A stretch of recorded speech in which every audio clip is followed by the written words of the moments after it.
10월 13일 월요일 새벽 우리가 함께 묵상하실 말씀은 역대하 24장 17절에서 27절 말씀입니다. 우리 17절에서 22절까지 먼저 읽도록 하겠습니다. 같이 읽겠습니다.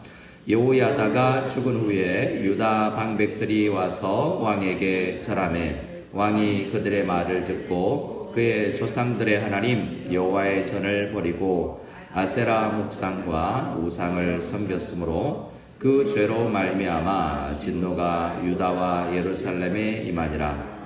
그러나 여호와께서 그들에게 선지자를 보내사 다시 여호와에게로 돌아오게 하려 하심에 선지자들이 그들에게 경고하였으나 듣지 아니하니라.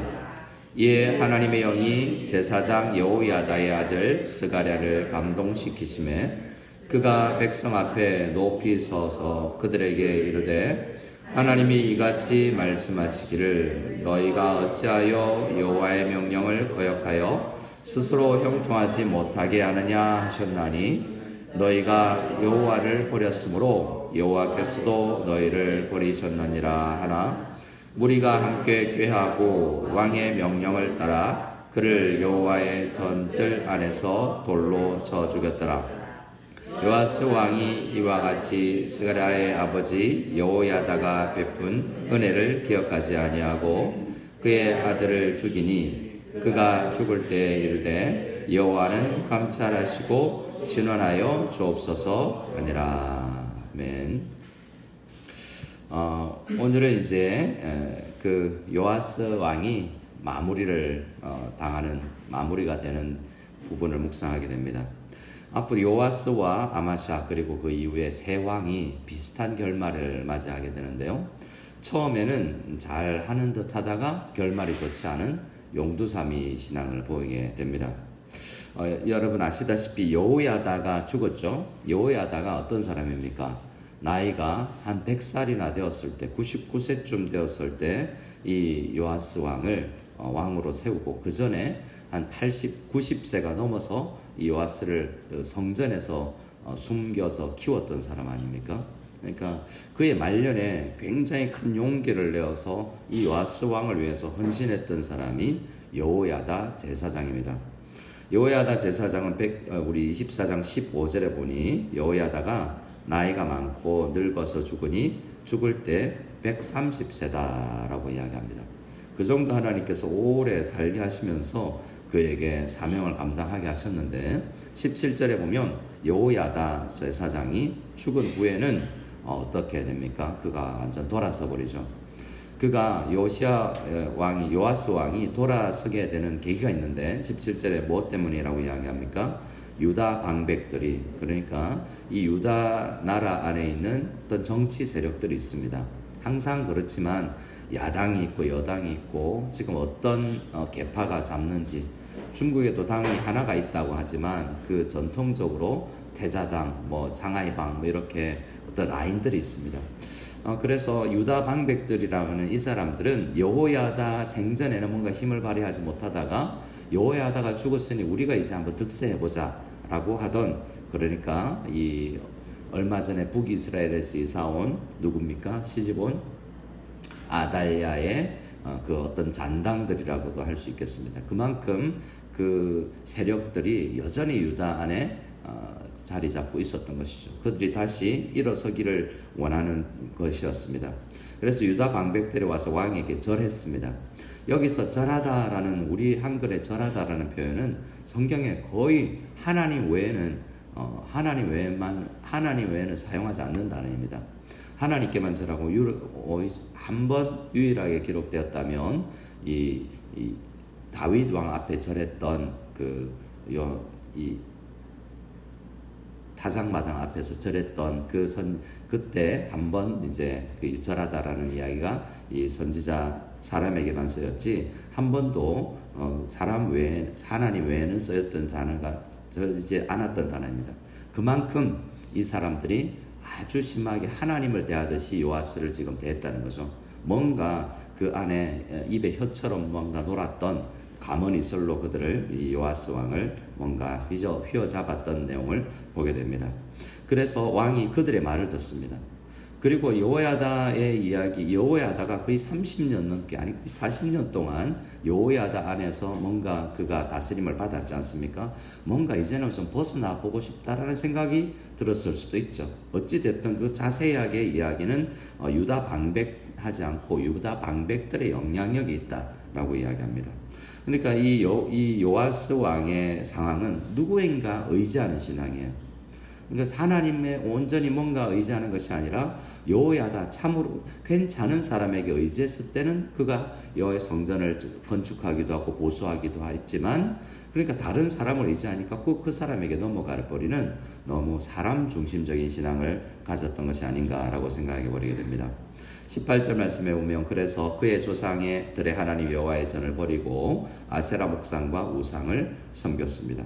그리고 그 죄로 말미암아 진노가 유다와 예루살렘에 임합니다. 잔잔하게 진노가 임했어요. 자세하게 그 진노의 내용을 밝히지 않지만 이 요아스 왕에게만 임한 게 아니라 유다와 예루살렘 지역에 여러 진노의 증상들이 있었다는 거죠. 이 진노라는 것이 그냥 하나님께서 벌만 내리는 것이 아닙니다. 항상 진노는 양면이 있는데요. 특히 역대기 안에서는 죄를 깨닫고 돌아오도록 하는 그런 채찍인 것이죠. 하나님의 진노는, 첫 번째 진노는 그들을 위해서요. 하나님께서 그들에게, 요아스에게, 남유다에게 하나님께서 주신 선물은 진노라는 것이죠. 돌아올 수 있도록 하는 선물이 진노의 형태로 왔다는 겁니다. 그래서 우리가 신앙생활할 때 하나님께서 노하시는 거 아닌가? 라는 생각이 들면 하나님께서 우리에게 돌아오라는 선물로 우리 그냥 두면 안 되니까 이렇게 채찍의 형태로 당근만 주시고 기도의 응답만 주시는 것이 아니라, 기도 응답이 아닌 진노도 우리가 죄를 깨닫고 돌아오도록 하시는 하나님의 선물이요 우리를 위한 것이다 라는 생각을 할 필요가 있습니다. 그러나 어떻게 합니까? 19절에 그러나 여호와께서 그들에게 유다에 임하지만 돌아오지 않습니다. 두 번째로 19절에 여호와께서 그들에게 선지자를 보내서 다시 여호와에게로 돌아오게 하려 하심에 선지자들이 그들에게 경고하였으나 어떻게 합니까? 듣지 아니합니다. 진노의 형태는 뭔가 못 깨달을 수 있죠. 이게 말로 안 하니까 못 알아듣나? 말로 알아들을 수 있는 선지자들을 보냅니다.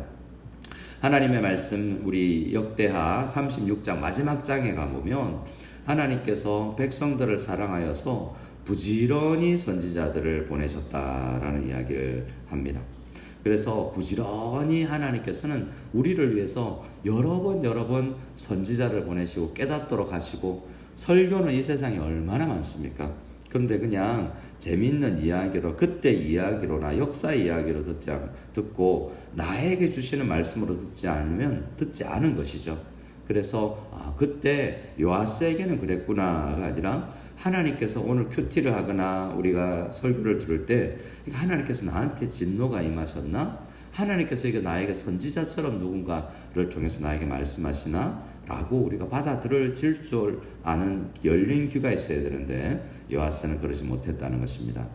하나님께서 세 번째로 그러나 오래 참으시면서 요아스 왕에게 준 선물이 있습니다. 20절 말씀입니다. 우리 다시 한번 읽겠습니다. 20절입니다.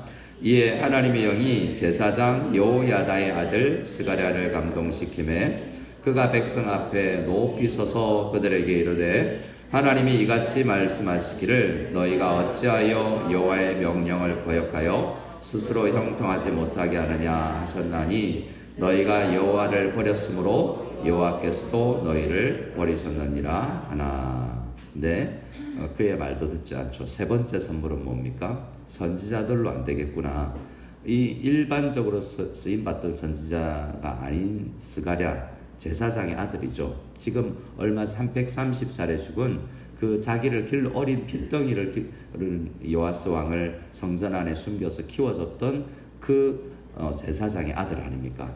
그러니까 뭔가 이 사람 이야기는 듣겠지라는 이야기로 그에게 하나님께서 영을 감동시키십니다. 여호야다의 아들 스가랴에게 하나님께서 말씀을 주시고 네가 전해라 이제 그랬는데 그의 말도 듣지 않습니다. 그의 말을 듣지 않을 뿐 아니라 어떻게 합니까? 21절에 무리가 그 유다 방백들이겠죠. 지금 요아스 왕을 꾀었던 어떤 정치 세력들이 꾀하다라는 단어, 카샤르라는 단어가 있는데 반역하다라는 단어고요. 이 25절에 가면 요아스가 또 다른 반역, 또 다른 세력의 반역에 의해서 죽는데 그 반역하여라는 단어가 똑같은 것입니다. 그래서 반역과 반역이 일어나고 있는데 하나님을 반역하자 사람들에게 의해서도 반역되는 것을 보게 됩니다. 근데 21절은 하나님께 반역하는 거죠. 무리가 반역하여 왕의 명령을 따라 왕을 또 꼬셨겠죠. 그래서 왕의 명령을 하게 하고 어명이다 하고 여호와의 뜰 안에서 돌로 누구를요? 스가랴를 쳐 죽입니다. 어디에서요?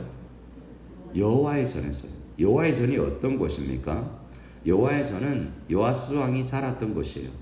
핏덩어리 요아스 왕이 6년을 잘 숨겨서 자기 생명을 보호해 줬던 장소가 여호와의 전입니다.